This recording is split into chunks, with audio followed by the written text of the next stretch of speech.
Hello student, welcome to chemistry practical.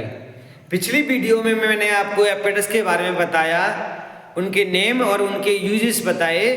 अब मैं आपको सॉल्ट एनालिसिस प्रैक्टिकल के बारे में बताता हूँ।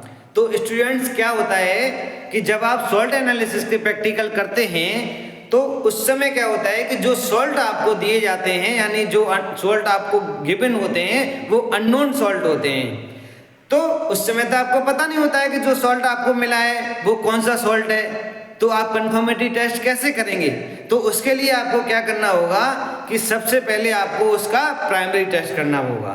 तो अगर आप सपोज करिए कि अगर आपको कोई अननोन सॉल्ट गिवन हुआ और अगर वो अमोनियम का सॉल्ट है, तो आप क्या करेंगे? मैं शुरुआत करता हूँ 0 ग्रुप से। तो आप क्या करेंगे? थोड़ा सा सॉल्ट लिया और आप उसको टेस्ट ट्यूब में डाल दिए। टेस्ट ट्यूब में डालने के बाद आप क्या करेंगे कि थोड़ा सा उसमें डाइल्यूट H2SO4 ऐड करेंगे। डाइल्यूट H2SO4 ऐड करने के बाद क्या होगा कि उसके अंदर कोई चेंज नहीं होगा, यानी कोई रिएक्शन नहीं होगा। तो आप लिखेंगे टेबल में नो रिएक्शन, नो चेंज, यानी कोई रिएक्शन नहीं हुआ। डाइल्यूट H2SO4 ऐड करने के बाद उसमें क्या चेंज होंगे वो मैं आपको बताता हूँ। उसमें से एक अमोनिकल स्मेल निकलेगी। अगर वो अमोनियम का सॉल्ट है तो उसमें से एक अमोनिकल स्मेल निकलेगी और वो टेस्ट ट्यूब जैसे ही आप टच करेंगे तो वो आपको बहुत ही ठंडी लगेगी।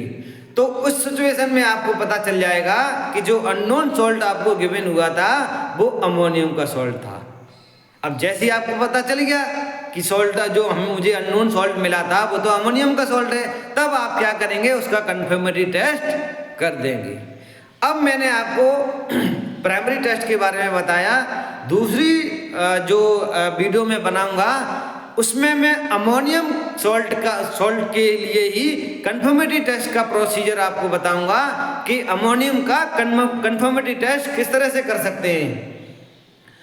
तो यहाँ पर एक बात और मैं आपको बता दूं कि जो अमोनियम का सॉल्ट होता है वो 0 ग्रुप का सॉल्ट होता है।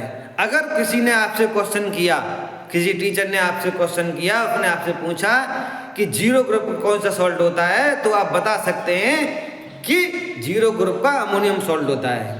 होता क्या है कि जैसे ही आप उसके अंदर सॉल्ट के अंदर डाइल्यूट H2SO4 ऐड करेंगे तो उसके अंदर कोई रिएक्शन नहीं होगी।